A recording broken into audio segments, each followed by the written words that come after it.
Why is it, do you suppose, that gifts in the dramatic form are not so much with us today? Because I think most of us would agree, however we might phrase this, but this dramatic expression of the gifts of the Spirit is not in our church today.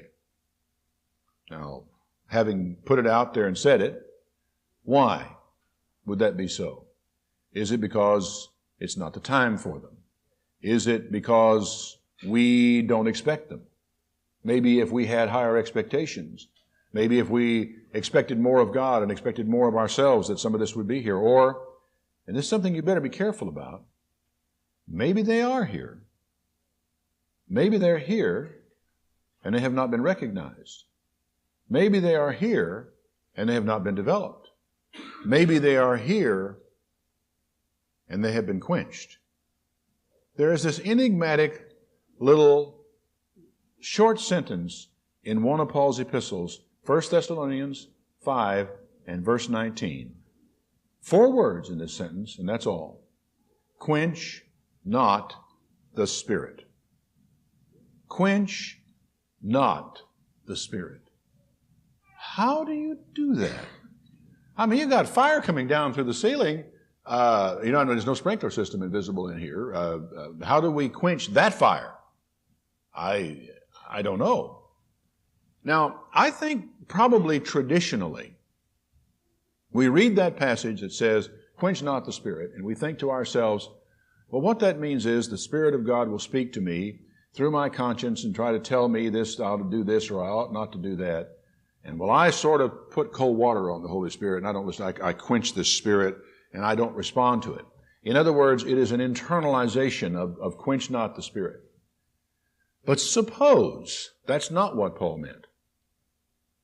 Suppose what Paul meant is, here we have a body of people meeting together, and the Spirit of God may move upon this person, or that person, or the other person back here. But because of organizational necessities, because of institutional structure, because of the way we do things, and that's not the way we do things, that we do not allow for the expression of the Holy Spirit. Supposing that what Paul is saying is, don't you quench the Spirit as it is found in another. Just suppose that that's what he's saying. Because I believe it's the very next verse he says, despise not prophesying. So I think we're something we need to be cognizant of, and maybe we ought to think just a little bit about that. Maybe the greatest threat to the Holy Spirit working in the church, the greatest hindrance to it, the greatest threat of quenching the Spirit, is not so much in you not listening to your conscience as it is in organized, established, and institutional churches who are afraid that things will get out of control and quench the Spirit in those people to whom God has given the Spirit. Now, I can easily see how that some troublemaker might claim to have the Holy Spirit and might cause all kinds of headaches in a congregation and say, you shouldn't be saying this to me, you're quenching the Spirit. And my response to that in some cases would be, well, look, friend, if the Holy Spirit is speaking to you, then you go do what the Holy Spirit is saying. You just don't do it here. I have people, who have come to me to tell me about something that's happened in their life. The Holy Spirit has told them they ought to do this or do that or not do the other thing. And my question to them is, why are you telling me this? Why are you telling me this? Do you want confirmation from me? Do you need me to tell you, or do you need me to believe that the Holy Spirit has spoken to you? Do you need me to believe that your vision you saw was a vision? I mean, if God is talking to you, what do you need to hear from me? The Apostle Paul was struck down on the road to Damascus. He didn't need to hear from me to know if it was all right. Ananias had the Holy Spirit speak to him and say, go baptize this man, lay your hands on him so he can see. Ananias wasn't so sure, but he didn't have to ask me, not when the Holy Spirit had spoken to him.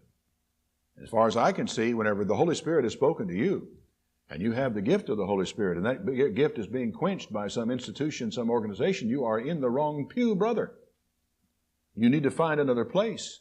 You need to listen to that Spirit, and you need to go where that Spirit leads you and do what that Spirit leads you to do, and don't let somebody quench that Spirit. And if you're not among people who can appreciate it, or if you're not among people who believe that the Spirit you have is of God, then you should be somewhere else. That's really very simple.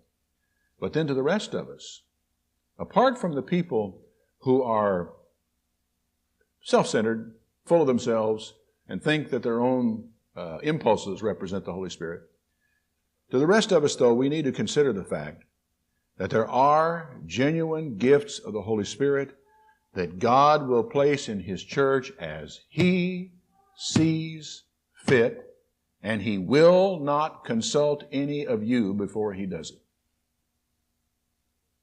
How many lessons do you need? How many illustrations out of the Bible does someone have to show you so you can understand that God decides when, where, how, and who? And when He has done this, it behooves the rest of us to help, encourage, or at the very least, get out of the way in that situation.